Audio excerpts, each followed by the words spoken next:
On va passer au prophète qui va répondre à la question des hommes sur pourquoi les femmes ne savent pas ce qu'elles aiment ou ce qu'elles veulent. Vous savez, Dieu m'a fait grâce de beaucoup lire dans la vie. Et tous les grands auteurs sont unanimes. Le jour où la femme saura exactement ce qu'elle veut, elle cessera d'être femme. Une dimension importante dans la vie de la femme, c'est d'être émotionnellement, sentimentalement prise en charge par l'homme. Le leadership de l'homme sur la femme joue également sur le fait que, même si cette femme a des grands rêves, elle doit sentir que cet homme est capable de prendre ses rêves et de les lui assurer. À partir de ce moment-là, la femme s'abandonne totalement à l'homme. Et c'est même ça l'équilibre d'un foyer. Sinon, vous devenez deux hommes dans la basse-cour. La deuxième chose que je dirais également, c'est que quand une femme se rend compte qu'elle sait exactement ce qu'elle veut, psychologiquement, elle se met dans une position telle qu'elle peut se passer de vous. Vous savez, dans le jardin d'Éden, le serpent n'a pas parlé à l'homme. Il a parlé à la femme, mais l'homme était là. Le silence de l'homme a fait que la femme prenne cela pour une acceptation. Maintenant, regardez l'attitude de la femme. Au lieu de prendre le fruit d'elle-même, de manger, de consommer, ensuite de dire à l'homme c'est bon, elle a d'abord donné à l'homme. Ça veut dire qu'elle a reconnu que l'homme assume une certaine prise en charge émotionnelle et sentimentale par rapport à elle. Et ça, c'est de bonne loi. Dans l'équilibre d'un couple, lorsqu'on dit par exemple que la femme doit être soumise, soumise veut dire se mettre sous. Elle va se mettre sous quoi? Si elle sait exactement ce qu'elle veut, et ici j'aimerais tirer la sonnette d'alarme pour les hommes. Vous savez, aujourd'hui, si vous allez en Occident, une femme qui travaille, une femme qui a son argent, généralement, ce sont des femmes qui parviennent aujourd'hui à se passer des hommes. Et avec tout ce qu'il y a comme sex toys, elle se passe 3-4 fois des hommes.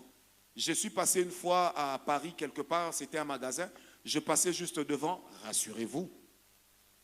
On vendait des objets sexuels. Et les femmes qui venaient acheter ça, parce que mon hôtel n'était pas loin de là, et les femmes qui venaient acheter ça, c'était des femmes bien vêtues, des femmes qui descendaient toujours de très beaux véhicules. En fait, si vous leur posez la question, comment vous en arrivez là, la plupart vous donnent la même réponse. Je n'ai pas besoin d'un homme dans la vie, qu'est-ce qu'il va m'apporter? Je suis assez responsable pour ne pas avoir besoin de lui. Alors, cette dimension de la femme qui ne sait pas toujours ce qu'elle veut, c'est afin que nous puissions lui proposer une vision. Et c'est la loi de l'équilibre, et c'est comme ça que Dieu a créé la chose. Qu'on ne vous trompe pas. Le jour où une femme sait exactement, moi je suis marié depuis plus de 15 ans. Vous savez, je peux acheter une telle voiture sur ma femme, je lui dis, tu l'aimes? Elle dira oui. 3 mois après, je lui poserai la même question. Tu l'aimes? Elle dira pas trop. 6 mois après, je lui poserai la question. Tu aimes cette voiture? Elle te dira non, je la trouve un peu trop balèze. Mais au départ, elle avait aimé.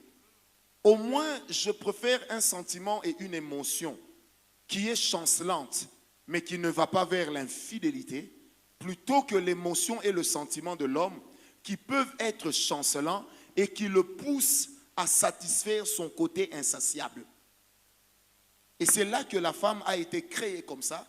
Et l'homme, pour prouver sa responsabilité, doit l'accepter en tant que tel.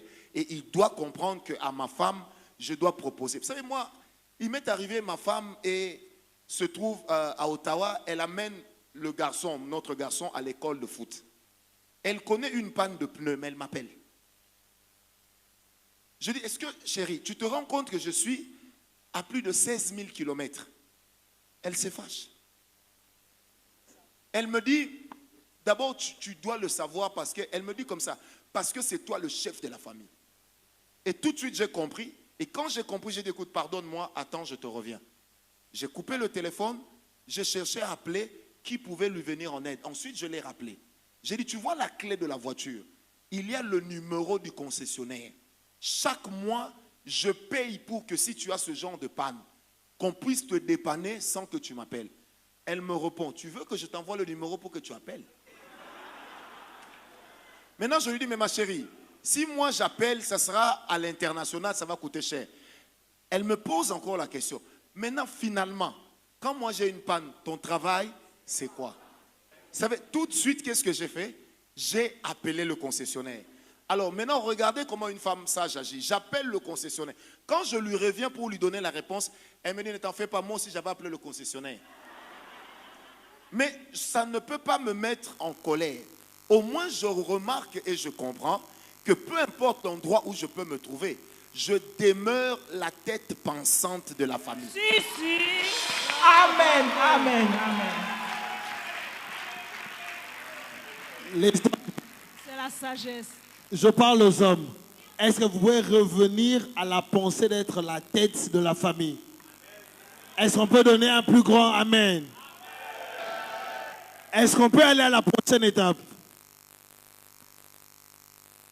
Les femmes ne sont pas satisfaites de votre amen. Est-ce que vous pouvez donner un amen bien?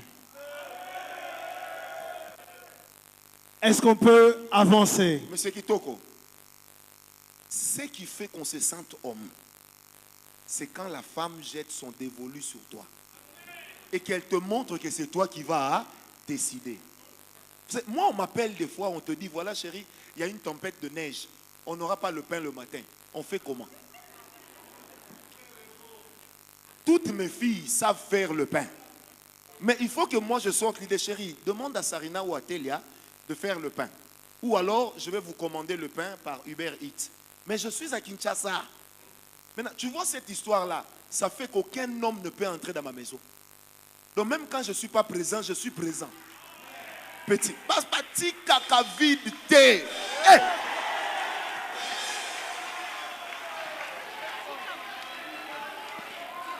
Mon cher, on laisse. Tu sais que les femmes que tu vois là, j'allais dire quelque chose, je laisse. Allez-y!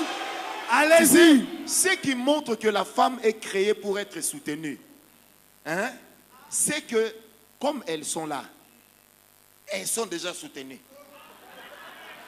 Et chacune est soutenue avec le soutien à sa taille. Basala soutient la ceinture. Mais chacune d'elles connaît sa taille. Il ne faut pas blaguer.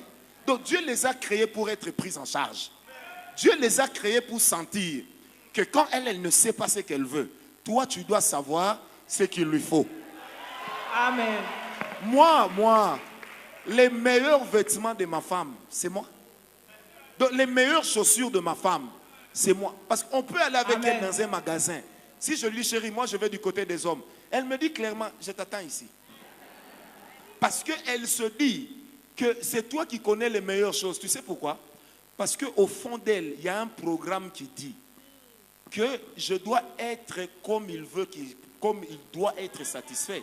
De peur qu'il ne puisse regarder ailleurs. Bon, maintenant, comment tu vas lui demander de savoir exactement ce qu'elle veut? Ton travail à toi, c'est quoi? Oh, Chien. Père, avancez, Père, avancez. Tiens. Très bon avocat. Est-ce que quelqu'un me comprend? Amen. Et c'est même là toute l'admiration et la beauté d'un couple équilibré. Yes. C'est qu'elle sent réfléchir à ma place. Que le gars et la femme aiment ça. Vous savez, quand on dit que la femme aime être prise en charge, vous pensez que c'est lui acheter, lui